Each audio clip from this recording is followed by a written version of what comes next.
Draghi went from being really, really dovish to really, really, really dovish. That, to me, doesn't seem like much news. And I'm hearing many, many different iterations of the supply story, the same iterations we've heard for the last 6 months. So nothing is really new. We have a lot of oil. The question is can we go below those 2 months ago lows of 39.22? I think we need something new for that. And remember, on the positive side of the ledger is the fact that we saw a pretty good jobs number last week. And I know it's only one number, but it may indicate that we're kicking into another level domestically, and that could potentially support oil as well, too. So I think 39.22 around there is in the cards, but I don't see it going below that.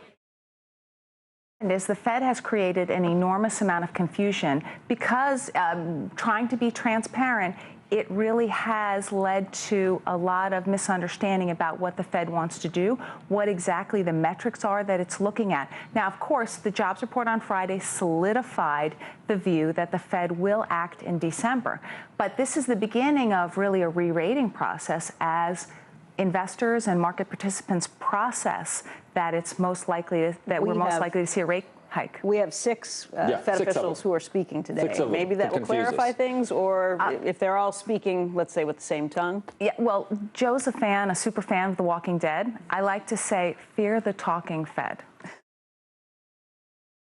It's not that they'll come out and talk down the prospects. I think it's much more about how do financial markets evolve, and then the Fed will respond to those financial market conditions. We talked about it in September, global and international developments. It postponed the Fed hiking. And so the difficulty here is we're back to this divergences theme. You know, we didn't talk about Europe and Draghi's comments earlier today. You know, clearly Europe is moving in the opposite direction of the Fed here. That's putting additional pressure upward on the dollar.